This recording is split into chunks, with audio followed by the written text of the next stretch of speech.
The Berenstain Bears and the Double Dare by Stan and Jan Berenstain. When peer pressure rears its ugly head, it's easy for most cubs to be misled. It was one of those days in bear country when everything was going so well, you just knew that any minute something was bound to go wrong. Papa Bear was off chopping wood in the forest. Mama Bear was putting in some tomato plants. Brother Bear was working on a tangled fishing line. And Sister Bear was running up the front path, as upset as she could be. "Mama, Mama!" she shouted. "What is it, sweetie?" asked Mama. They took. Sister was so angry she could hardly speak. "Calm down, dear," said Mama, "and tell us what happened." "Some big cubs at the playground took my jump rope and won't give it back," Sister said.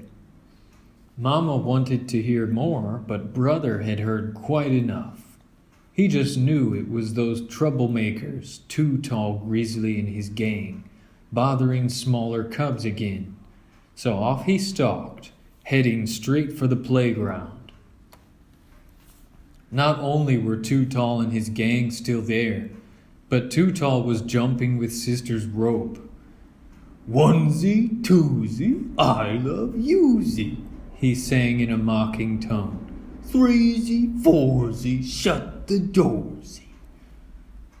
"That's my sister's rope," shouted Brother. "Give it back, you big oaf." "Or what?" sneered Too Tall.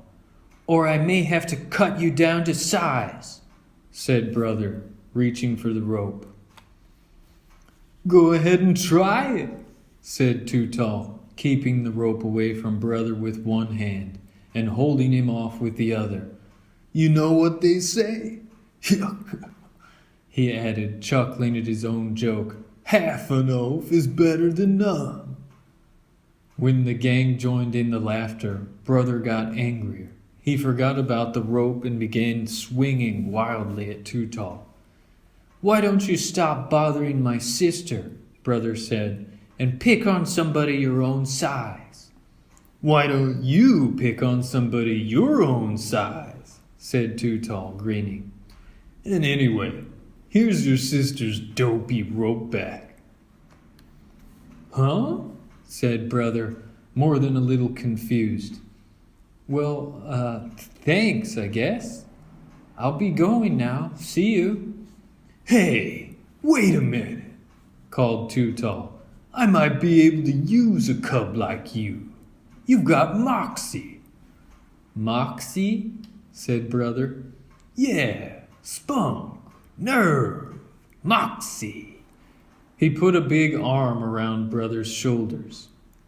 "Why don't you come with us and have a little fun?" The rest of the gang gathered around and Brother said, "I really think I'd better be going." "What's the matter?" said one. "Chicken?" Another one began strutting, flapping his arms like a chicken and clucking. Pretty soon the whole gang was strutting and clucking all over the place. "I am not chicken," protested Brother. "Prove it," said Too Tall. "Come along with us for some fun."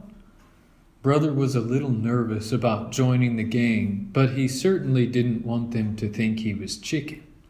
So when they scampered off into the woods, he followed. He got more and more nervous as they led him along the dangerous old quarry path, across Roaring Creek, and past the spooky old tree. After a few more twists and turns, Too Tall signaled a stop. When Brother saw where they were, he was surprised and pleased. "Hey," he said, "this is Farmer Ben's watermelon patch." "Shh!" hissed Too Tall, clapping a hand over his mouth. "You want to spoil our fun?" It turned out that Too Tall's idea of fun was to run off with one of Farmer Ben's watermelons. And as the newest member of the gang, Brother was the one who was expected to do it. "But Farmer Ben is a friend of mine," he protested. "And besides, it isn't honest."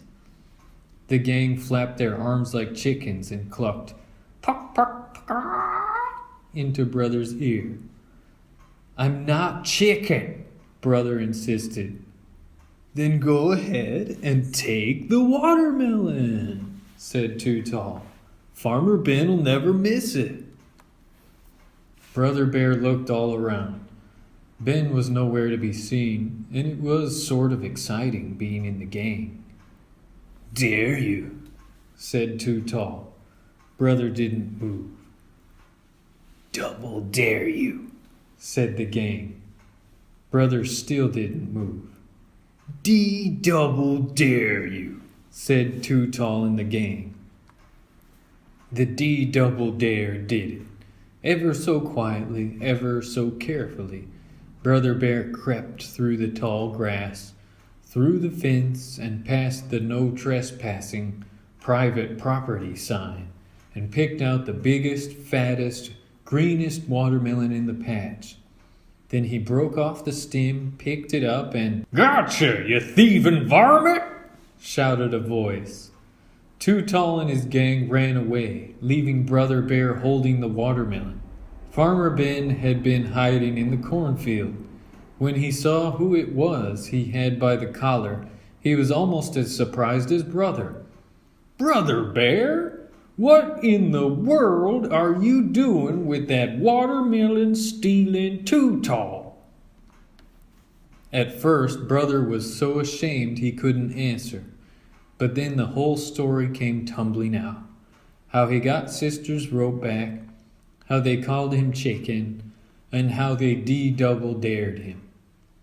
"Well," said Ben as they walked through his chicken yard, "chickens aren't very bright, but they're too smart to do something stupid just because somebody calls them chicken." "I guess so," admitted Brother. Just ahead was the meadow where Ben's sheep were grazing. One of them, a large ram, took it into his head to start running, and he did, straight for the highway. "Your sheep are headed for the highway, Ben," cried Brother. "Don't worry," said Ben. "Shep, my old sheepdog, will take care of them." Shep raced ahead and cut the sheep off before they got there. "Sheep are like that," said Ben. "Follow a leader anywhere, off a cliff, if that's what the leader decides. And some folks are like that too. Follow a leader wherever he goes, across a highway, over a cliff, to the edge of my watermelon patch." He looked at Brother, and Brother knew exactly what he was talking about. "And speaking of watermelon, how about having a nice, sweet, juicy slice with me?" "Could we?" asked Brother. "Sure," said Ben, cutting a big center slice in half. "And remember, this is a good one. Being part of a group is okay, and maybe even having a leader. But you always have to think for yourself, especially about important things like what's right and what's wrong, and what's safe and what's dangerous." "I'll remember, Ben," said Brother, "and thanks for the watermelon." Brother decided to head home by way of the highway. And who was waiting around the bend? The Too Tall gang. "What happened?" asked Too Tall. "Nothing much," answered Brother. "We had a little talk and some watermelon." "Hey, cool," said Too Tall. "Well, come on. We're going over to the Widow Bruins and have a little more fun." "No possible way," said Brother. "What's the matter?" sneered Too Tall. "Chicken?" Puck, puck, puck, clucked the gang. Bah, bah, bunch of sheep, answered brother. Why don't you try thinking for yourselves for a change? Puck, puck, puck, they shouted. Bah, bah, bunch of sheep, brother shouted back. But the cub's shouting was interrupted by another noise, the sound of somebody crashing out of the woods. He looked a lot like Too Tall, but was much, much bigger. It was Too Tall's papa, 2-ton Grizzly. What's up, Pop? Asked Too Tall. What's up? Growled 2-ton. Is a little phone call I had from Farmer Ben about you. And, he added as he turned to the gang, if I hear about any more shenanigans, all your parents are gonna hear from me. Now get on home. The gang got on home as fast as their legs could carry them. Hi, said brother to sister when he got back to the treehouse. Here's your jump rope. Oh, thank you, she said. How did you ever get it back from that awful Too Tall and his gang? Brother shrugged. I asked them for it and they gave it back. Said Mama. You asked them for it and they gave it back, just like that?